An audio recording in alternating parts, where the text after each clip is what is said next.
welcome back to my channel. First, I'd like to address the fact that it is now Monday and the title says Sunday Funday. That was basically my fault. I just wanted to tell you guys, bear with me. There's a lot of trial and error when it comes to filming and editing and timing. Just wanted to say sorry for posting this on Monday as opposed to Sunday. From here on out, that shouldn't happen. So, Sunday Funday, if you have already followed me on my Instagram and on my other social media, you know that I post Sunday Fundays. At least I tried, or I was very consistent before, and now I am again. I started basically a year ago. As my New Year's resolution, I wanted just to learn how to cook some more and be better in the kitchen. I just like cooking, you know, I love it. It's an art form. Who doesn't love to eat? Like, it's a win-win. So I wanted to feature my Sunday Fundays now on my channel, but in video form where you guys can actually learn to recreate my Sunday Fundays. It can maybe spark as an idea for you to cook dinner. That sounded grammatically incorrect. I'm really excited to get these Sunday Fundays up. Hopefully no longer will be on Monday as Sunday Fundays. You know, we're gonna work on that. But yeah, I just wanted to go ahead and do a quick introduction and let you guys know why I did that. Another disclaimer, I am cooking for like 4 as opposed to 1, so all of these ingredients can obviously be cut down. You don't have to make the large portions that I do. Unless you have a big party, then go for it. Oh, another thing, I got a lot of questions about people asking me whether this dish was going to be also under the $10 category. It is not, unfortunately. I wish it was, but it wasn't. So I don't want you guys to get confused with that. Sunday Funday is not going to be in any kind of connection with the meals under $10. And I promise that not all my videos are going to be food. Maybe most of them, because I love food. Who doesn't love food? If you don't love food, we need to talk. You'll get a little bit of other things in there, don't you worry. But yeah, that's pretty much it. I just wanted to make a quick video on that. And if you have any questions, concerns, comments, anything about the recipe at all, please feel free to leave it in the comments below or on my social media. Again, Candidly Jamie. And I will see you guys in a video very, very soon. Bye. So we're going to start out with thawing out our shrimp. I used 1 large bag and then one of the extra large bags that comes with like I think 25 to 35 pieces of shrimp. And then I thaw out my chicken breast. I used about 6 pieces of the chicken breast because again I'm cooking for like 4 people. We like to eat. Then I like to use just 2 potatoes and some corn, 2 cups of brown rice, and I put it in my little rice cooker. And then I like to go in and add a almost full cup of water, filling it up halfway to cover up the rice. And then I go in and add my 2 potatoes. And then I make a mess. It's fine. And then I like to add my corn. I used like half the bag because I like corn. So there's that. Lots of corn, obviously. And then I just mix it in a little bit. And I leave the rice in for about 30 to 40 minutes. And I use a little bit of salt to give it a little flavor. You can use anything you'd like to flavor your rice. Then I cover it up, put it in cook, and the rest takes care of itself. And these are the ingredients that I use to make my marinade. So lemon, balsamic vinegar, mustard, garlic, cilantro, and then whatever herbs I like to use, chili powder, garlic, and onion powder. And then I like to peel out my shrimp. The larger ones didn't need to be peeled. These did. Make sure that you properly clean your shrimp as well.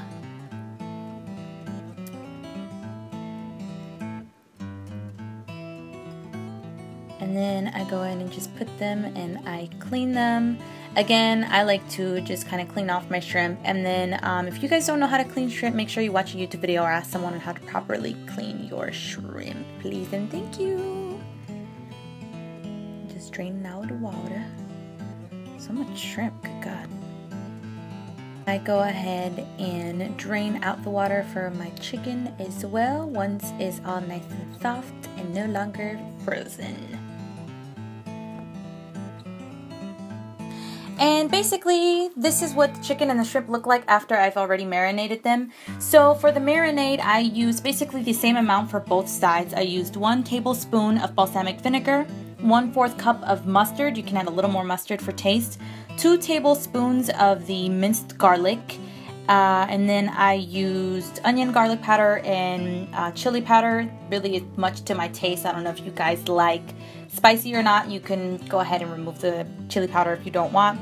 1 full lemon, about 14 of those little leaves of cilantro is the best way I can describe that. And yeah, that's pretty much it in terms of the marinade. Again, just kind of mix it around however you'd like, depending on your taste, depending on how much of the ingredients you're going to put in your marinade. For the kale salad, I use kale, onions, garlic, salt, avocado, lemon, olive oil, and that's pretty much about it. I like to take these little stems off of the kale because they're just far too hard for me. If you'd like to keep them on, feel free. They have a lot of nutrients, a lot of nutrition, I'm sure, whatever you want to call it. And then I make sure that I wash my, by the way, I washed my kale already, so skip that part, my bad. I then go in and add 2 tablespoons of olive oil. The olive oil kind of makes it easier for you to go in and add your avocado and kind of mix things around. Obviously, I want to take my time with adding this olive oil. It's fine.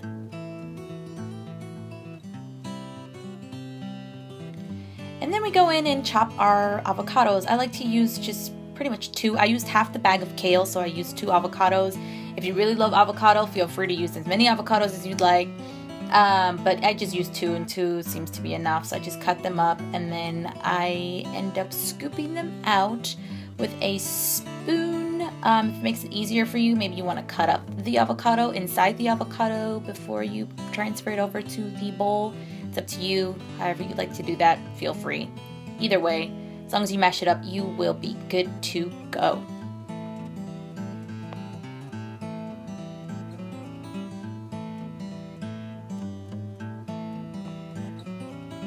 And then I cut up my onions. I only used maybe like a cup's worth of onions, and then just a full lemon, and then I go in and I mix it, and I mix and I mix some more, and it should look something like this. It's really like, what's the term? Not slimy, but you see it. It's a little juicy and whatever.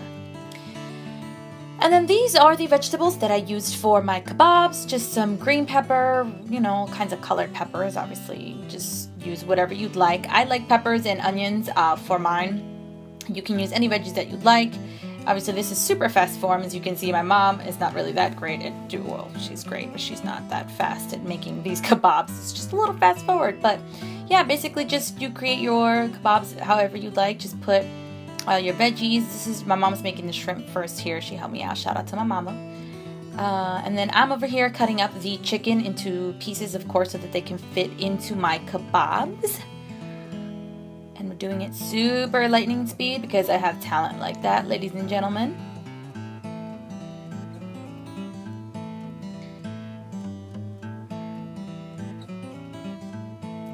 And then again, just doing the same thing with the chicken, just kind of putting in the veggies and everything. By the way, cook your chicken first because your chicken takes longer to cook as opposed to your shrimp.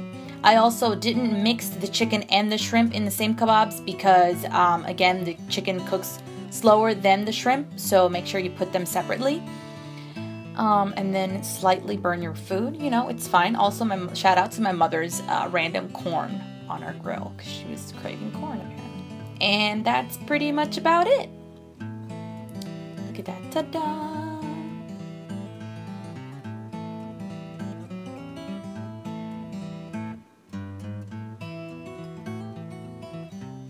Feel free to let me know if you recreate this dish at all. Tag me in your post. And I hope you guys enjoyed, and I will see you guys very, very soon with another video.